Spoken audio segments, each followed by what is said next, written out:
This is Top Accolade Global News Update. I am Toyibifa Jakarich.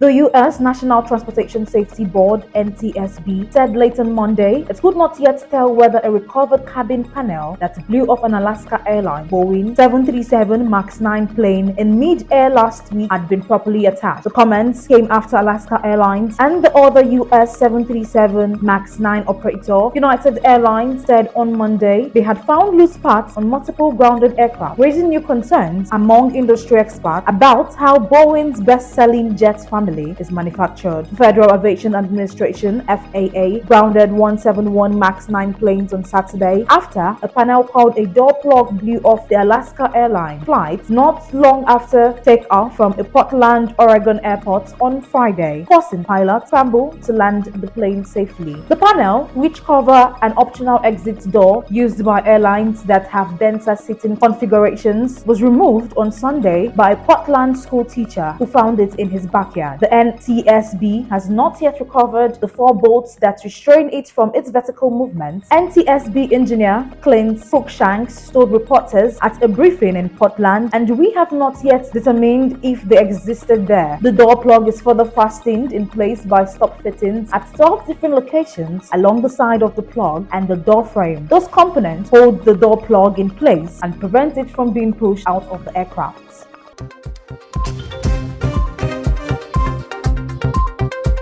Taiwan's ruling party presidential candidate Lai Ching-te said on Tuesday it would maintain the status quo and pursue peace through strength if elected, remaining open to engagement with Beijing under the preconditions of equality and dignity. Beijing's claimed Taiwan as its own territory and has cast the island's presidential and parliamentary elections on Saturday as a choice between peace and war across the Taiwan Strait. Beijing has denounced Vice President Lai of Democratic Progressive Party (DPP) as a separatist and warned that any attempt to push for Taiwan's former independence means conflict. Taiwan's government rejects China's sovereignty assertion. Despite this, Lai pledged to try to engage with China, noting dialogue could decrease cross-strait risks and that peaceful development is in the best interest of both sides and the world. Peace is priceless and war has no winners, Lai told reporters in a press conference in which he appeared alongside his vice presidential running mate, B. Kim. However, accepting China's one principal proposition is not through peace. Lai said, peace without sovereignty is just like Hong Kong, it is fake peace. The DPP and Taiwan's largest opposition party, the Kuomintang KMT, which traditionally favors close ties with China, have committed to blustering China's defense. The DPP has emphasized in campaigns the need to win a parliamentary majority. If that does not happen, Lai said it will be very difficult for Taiwan to respond to challenges from China as well as domestic issues.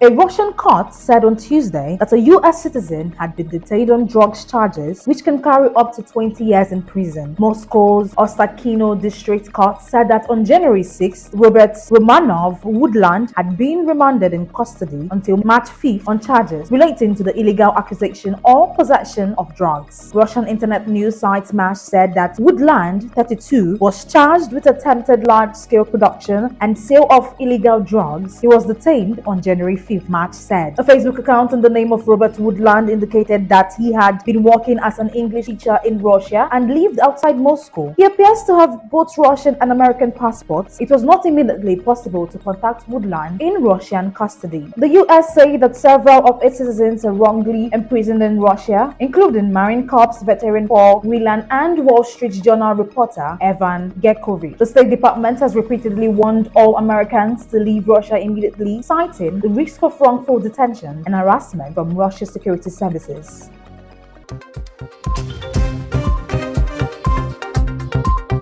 South Korea's parliament passed a bill on Tuesday to ban the eating and selling of dog meat, a move that will end the controversial centuries-old practice amid growing support for animal welfare. Eating dog meat was once seen as a way to improve stamina in the humid Korean summer, but the practice has become rare, largely limited to some older people, as more Koreans consider dogs as family pets and as criticism of how the dogs are slaughtered has grown. Activists say most dogs are electrocuted or hanged when slaughtered for meat. Through those Though breeders and traders argue there have been progress in making the slaughtering more humane. Support for the ban has grown under President Yoon Suk-yeol, an animal lover who has adopted 6 dogs and 8 cats, with First Lady Kim Kyung-hee also a vocal critic of dog meat consumption. Proposed by the ruling party and with rare bipartisan support, the bill was passed by an overwhelming 208 votes with 2 abstentions in the single-chamber parliament. The legislation, which states its purpose as to eradicate the consumption of dogs, will take effect after a 3-year grace period. The breeding and slaughtering of dogs to produce meat for human consumption will be punishable by up to 3 years in prison or 30 million won, that is $22,800 in fines. The bill does not stipulate any penalties for eating dog meat per se. The Agriculture Ministry has estimated as of April 2022 that some 1,100 farms were breeding 570,000 dogs to be served at around 1,600 restaurants. The Farmers Association said the ban will affect 3,500 farms, raising 1.5 million dogs as well as 3,000 restaurants.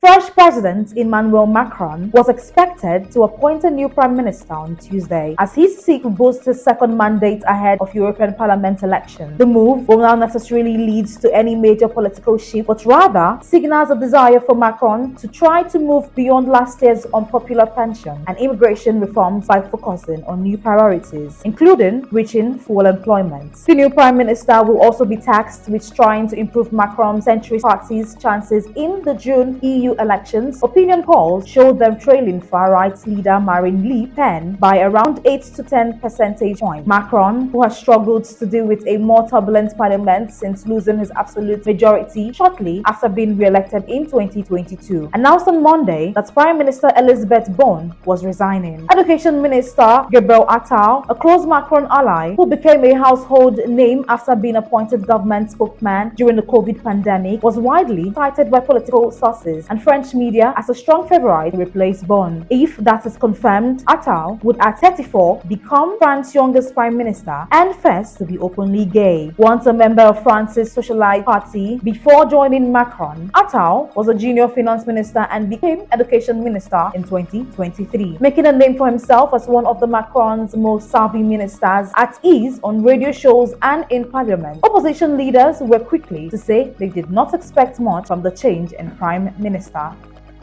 That is the size of top accolade global news updates. You can follow us on our social media platforms as displayed on your screen. Happy Tuesday.